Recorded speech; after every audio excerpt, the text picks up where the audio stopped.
الحمد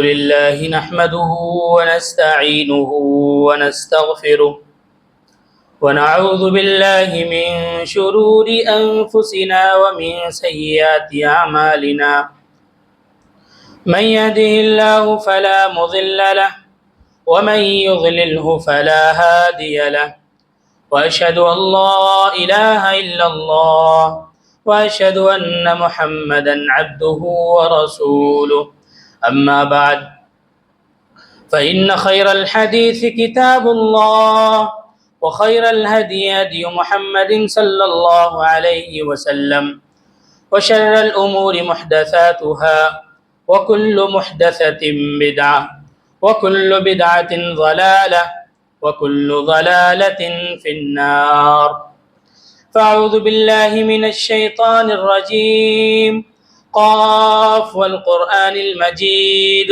بل عجبوا أن جاءهم منذر منهم فقال الكافرون هذا شيء عجيب أئذا متنا وكنا ترابا ذلك رجع بعيد قد علمنا ما تنقص الأرض منهم وعندنا كتاب حفيظ وقال في موضع آخر بسم الله الرحمن الرحيم كل نفس ذائقة الموت ثم إلينا ترجعون۔ تمام قسم کی تعریف و توصیف کبریائی و بڑائی اس اللہ رب العالمین کے لیے ہے جس نے ہم تمام لوگوں کو پیدا کیا، مومن بنایا، موحد بنایا، مسلمان بنایا، اشرف المخلوقات کے لقب سے ملقب کیا۔ درود و سلام نازل ہو تمام انبیاء علیہ الصلاۃ والسلام پر، بالخصوص بے حد و حساب تاجدار مدینہ احمد مجتبیٰ محمد عربی صلی اللہ علیہ وسلم پر، ان کی آل پر، ان کی ازواج پر۔ حاضرین جمعہ، پردہ نشی میری ماں اور بہنوں، آج کے خطبہ کا موضوع موت کے تعلق سے ہے، لیکن اس ٹاپک پر آنے سے پہلے دو اہم بات جو میں بتانا چاہ رہا ہوں وہ یہ ہے، پہلی بات تو یہ ہے کہ انسان کے اوپر جو بھی مصیبت آتی ہے، جو بھی پریشانیاں آتی ہیں، اس کی تین وجہ بیان کی گئی ہیں۔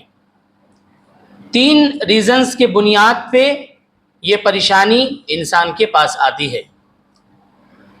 پہلی چیز تو یہ ہے، اللہ رب العالمین نے سورۃ الشورى کے اندر ارشاد فرمایا وَمَا أَصَابَكُم مِّن مُّصِيبَةٍ فَبِمَا كَسَبَتْ أَيْدِيكُمْ، کہ تمہارے پاس جو بھی مصیبت آئی ہے، جو بھی پریشانیاں آتی ہیں، وہ تمہارے ہاتھوں کی کمائی ہوتی ہے۔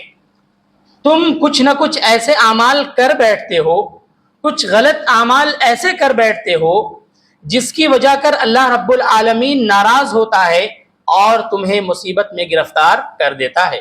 یہ پہلی وجہ ہے کہ انسان کی اپنے گناہوں کے سبب سے پریشانیاں اور مصیبت آتی ہیں۔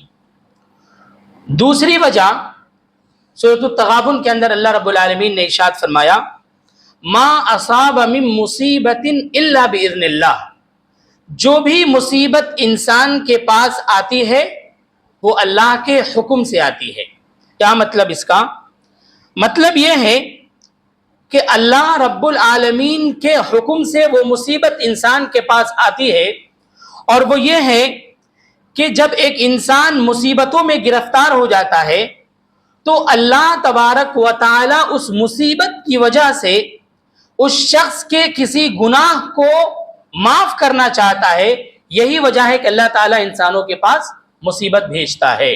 یعنی اس کو یوں کہہ لیجئے کہ آزمائش کے طور پر اللہ تبارک و تعالیٰ ایک شخص کو مصیبت میں گرفتار کرتا ہے، یعنی اس شخص کی آزمائش ہوتی ہے۔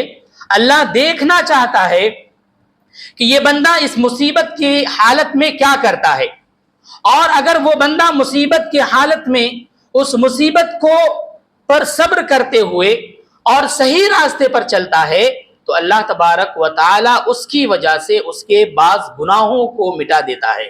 یہ دوسری وجہ ہے۔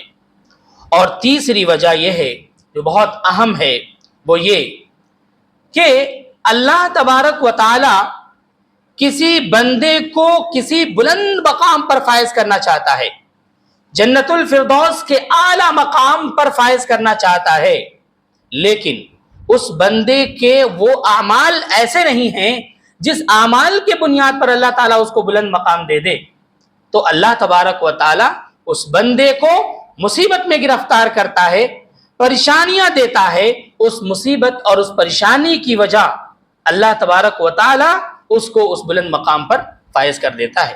یہ تین وجہیں ہیں جو انسان کے پاس مصیبت آتی ہے۔ انسان کے پاس جو بھی مصیبت آتی ہے وہ اس کے ہاتھ کی کمائی ہوتی ہے، یا پھر اللہ تبارک و تعالیٰ اس کے گناہوں کو مٹانا چاہتا ہے، یا پھر اللہ تبارک و تعالیٰ اس شخص کو کسی بلند مقام پر فائز کرنا چاہتا ہے، اسی لیے مصیبت میں گرفتار کرتا ہے۔ آپ دیکھیں ایسی مثالیں بہت ہیں۔ انبیاء کرام کو پریشانیاں آئیں، مصیبت آئیں، کیوں؟ اس لیے کہ ان کا مقام بہت بلند تھا۔ اسی طریقے سے جو امت محمدیہ کے اندر بھی جو بڑے لوگ ہیں، جو بڑا کام کرتے ہیں، ایسے لوگوں کے پاس بھی مصیبتیں بڑی ہوتی ہیں۔ یہی وجہ ہے کہ اللہ تبارک و تعالیٰ ان کو بڑے بلند مقام پر فائز کرنا چاہتا ہے۔ اس کے بعد دوسری بات جس میں یہ ہے کہ 5 باتیں ایسی ہیں جو طے شدہ ہیں، اللہ تبارک و تعالیٰ نے یہ فیصلہ کر دیا ہے کہ یہ ہو کر رہے گا۔ یہ 5 باتیں ہیں۔ پہلی بات کہ لن تموت نفس حتی تستوفی رزقہا، کسی بھی نفس کو یا کسی بھی انسان کو موت اس وقت تک نہیں آ سکتی جب تک کہ وہ اپنا پورا رزق نہ حاصل کر لے۔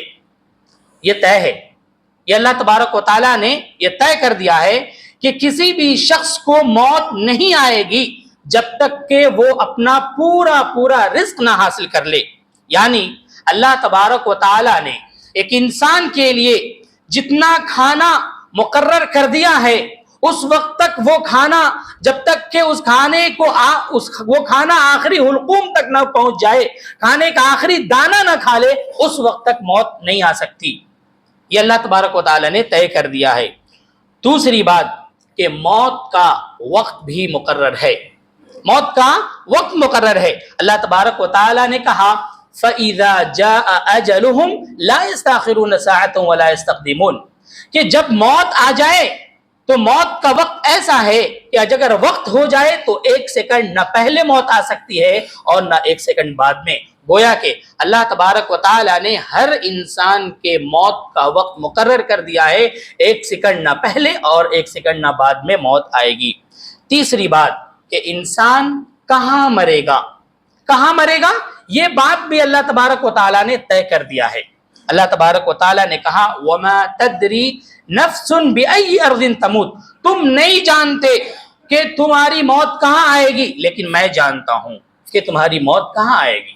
گویا کہ اللہ تبارک و تعالیٰ نے یہ تیسری بات بھی انسان کے لیے طے کر دیا ہے کہ اس کی موت کہاں آئے گی۔ آپ دیکھیے بہت سارے لوگ پوری زندگی گاؤں میں یا کسی اور جگہوں پہ گزارتے ہیں، بیماری میں مبتلا ہوتے ہیں، علاج کی غرض سے آتے ہیں شہر میں، ان کے وہم و گمان میں بھی یہ بات نہیں ہوتا، اور شہر میں آ کر کے شہر میں آتے ہیں کہ ان کا علاج ہو جائے، وہ شفا یاب ہو جائیں، پھر اپنی باقی زندگی جا کر کے گاؤں میں گزاریں۔ شہر میں آتے ہیں اور ان کی موت ہو جاتی ہے، ان کے وہم و گمان میں بھی نہیں ہوتا۔ تو دیکھیے انسان کی موت جو ہے جہاں مقرر تھی وہ چل کر کے وہاں تک آ جاتا ہے۔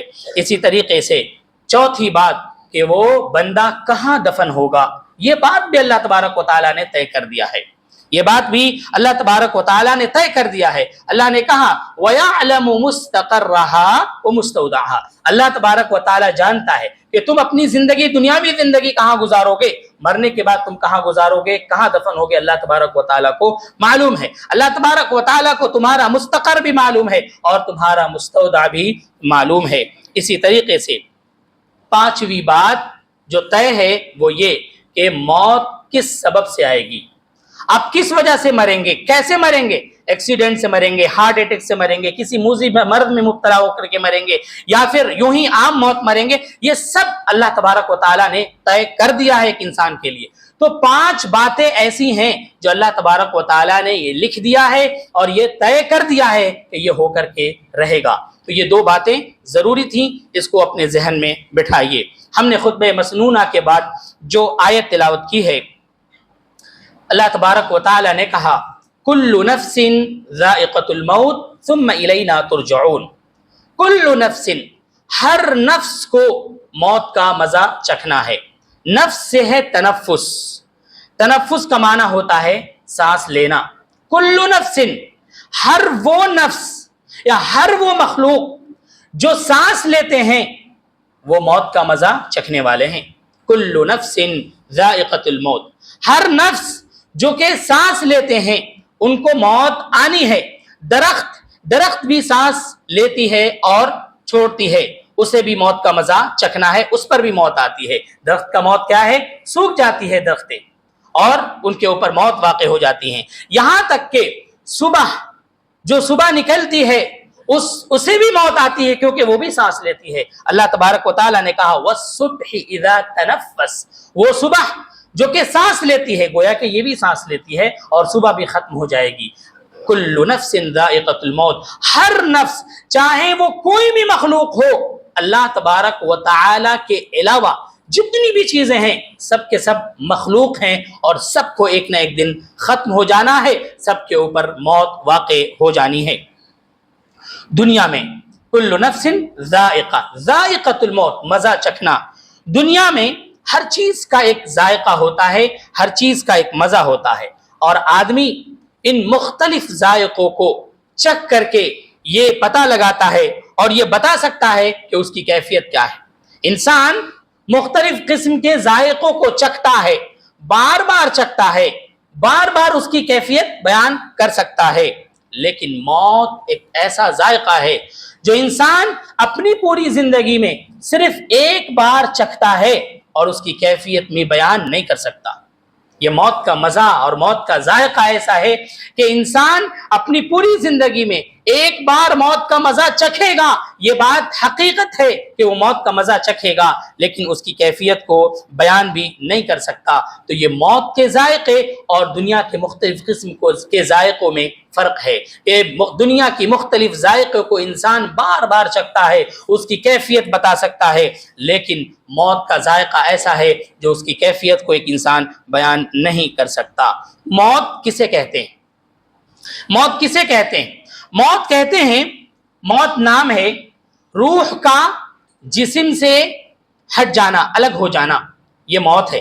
یعنی روح کا جسم سے اتصال ہو جانا، مل جانا، یہ حیات ہے، اور روح کا جسم سے الگ ہو جانا، انفصال ہو جانا، یہ موت ہے۔ گویا کہ ہمارے جسم میں جب تک روح ہے ہم زندہ ہے، روح نکلنے کے بعد ہم پر موت واقع ہو جاتی ہے۔ یہاں پر ایک اہم بات اور بنیادی بات یہ ہے کہ یہ جو روحیں ہیں، اللہ تبارک و تعالی نے انسانوں کی پیدائش سے پہلے اللہ تبارک و تعالی نے روحوں کو پیدا کر دیا تھا اور ان کو ایک جگہ پر رکھ دیا۔ گویا کہ اس دنیا میں آنے والے تمام کے تمام انسان اور قیامت تک آنے والے انسان جتنے بھی ہیں، اللہ تبارک و تعالی نے ان تمام لوگوں کی روحوں کو پہلے ہی پیدا کر دیا اور ایک جگہ پہ رکھ دیا۔ الارواح جنود مجندہ، کہ روحیں لشکروں کے مانند ایک جگہ پر موجود ہیں۔ اور یہ ہے کہ جب دیکھیں ایک بچہ جب اپنے ماں کے پیٹ میں ہوتا ہے، 4 مہینے کا ہوتا ہے، اللہ تبارک و تعالی کے حکم سے اس بچے کے اندر روح ڈال دی جاتی ہے۔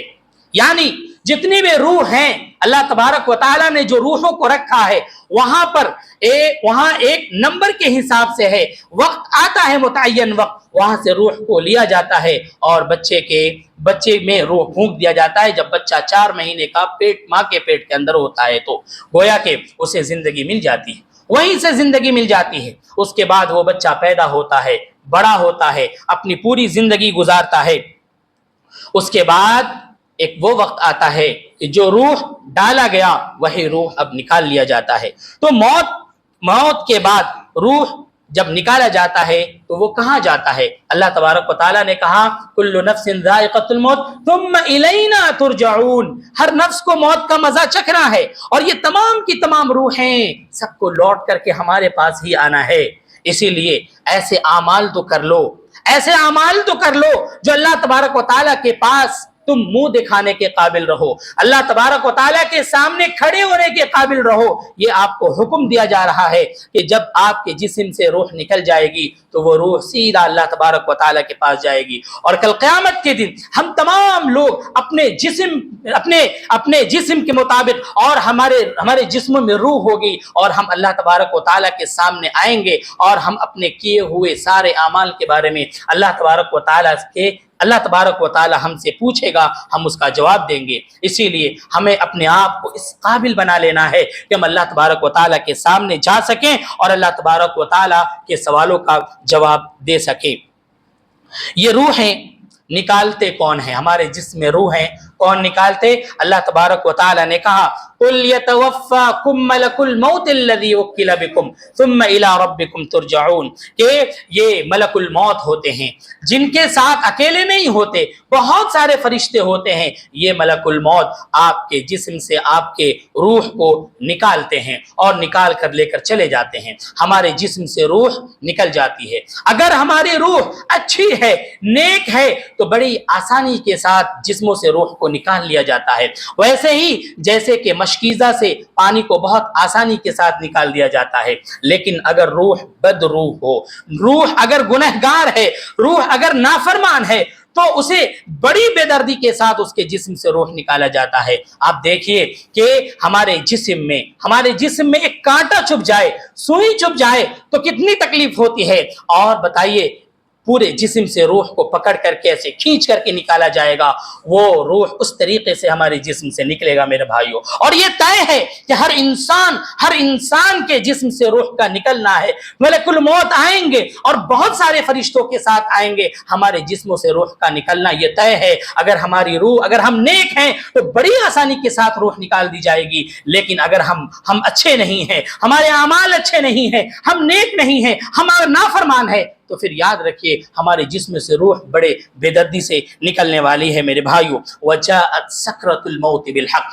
موت کی بے ہوشی جب آ جائے گی، انسان دیکھے گا اپنے سامنے، اپنے روح کو دیکھے گا کہ وہ روح نکل رہی ہے، موت کی بے ہوشی ہوگی۔ اس وقت ایسا ہوگا کہ یہ وہ چیز ہے، کہا جائے گا یہ وہ چیز ہے جو تم اپنی آنکھوں سے دیکھ رہے ہو، جس سے تم بھاگا کرتے تھے دنیا میں، یہ وہ چیز ہے، تم اب بھاگ نہیں سکتے۔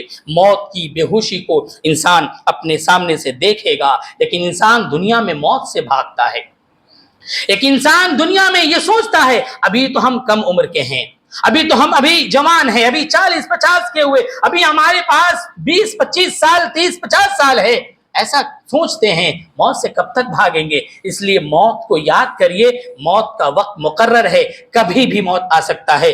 اینما تکونوا یدرککم الموت ولو کنتم فی بروج مشیدہ، چاہے آپ کہیں پر بھی رہیں موت آ کر کے رہے گی، اور آپ چاہے بروج مشیدہ یعنی مضبوط قلعوں میں بند ہو جائیں، وہاں پر بھی موت کا فرشتہ آ جائے گا اور آپ کی روح کو قبض کر لے گا۔ بڑے سے بڑے سائنسداں، بڑے سے بڑے ڈاکٹر اپنے فن پر ناز کرتے ہیں، لیکن جب موت کا وقت آتا ہے تو ان ڈاکٹرز کے سامنے، اس سائنسداں کے سامنے، ان ساری ٹیکنالوجی وغیرہ کے سامنے موت کا فرشتہ آتا ہے اور روح کو نکال کر کے سب کے سامنے لے کر کے چلا جاتا ہے۔ کوئی روک نہیں سکتا، کوئی ٹوک نہیں سکتا۔ بچے کو باپ کے سامنے موت کا فرشتہ روح نکال لیتا ہے، باپ کو ماں کے سامنے موت کا فرشتہ آتا ہے، روح نکال کر لے کر چلا جاتا ہے، ماں کو بیٹے کے سامنے فرشتہ آتا ہے، روح نکال کر لے کر چلا جاتا ہے۔ یہ ایسی حقیقت ہے جو ہر انسان کو فیس کرنا ہے، یہ ایسی حقیقت ہے جو ہر انسان کو دیکھنا ہے کہ یہ موت آ رہی ہے اور وہیں سے لے کر کے چلی جاتی ہے۔ آدمی، اب دیکھیے ایک اور حقیقت یہ ہے، آدمی جب کسی چیز سے ڈرتا ہے تو اس کے مخالف سمت میں بھاگتا ہے۔ سامنے اگر کوئی خطرناک چیز ہے، مثال کے طور پہ سامنے کوئی موذی جانور ہے، اس سے ڈرتے ہوئے آدمی پیچھے کی طرف بھاگتا ہے۔ اگر کوئی شخص ہمیں تکلیف دینا چاہتا ہے تو ہم اس سے بھاگتے ہیں ڈرتے ہوئے پیچھے کی طرف۔ لیکن موت یہ ایسی چیز ہے، انسان اس سے ڈرتا ہے تو پیچھے نہیں بھاگتا، بلکہ ہر آئے دن انسان اپنے موت سے قریب ہو رہا ہے، ہر آئے دن انسان اپنی موت کے وقت سے قریب ہو رہا ہے۔ یہ ایسی چیز ہے کہ انسان ڈرتا ہے لیکن پیچھے نہیں، اس سے قریب ہوتا چلا جا رہا ہے۔ قل ان الموت الذی تفرون منه فانه ملاقیکم، یہ وہ موت ہے جس سے تم بھاگتے ہو، فانه ملاقیکم، یہ موت تم سے ملاقات کرنے والی ہے۔ پتہ یہ چلا کہ ہم تمام انسانوں کو موت سے ملنا ہے، ہماری روحیں نکل جائیں گی اور ہم اس دنیا سے چلے جائیں گے۔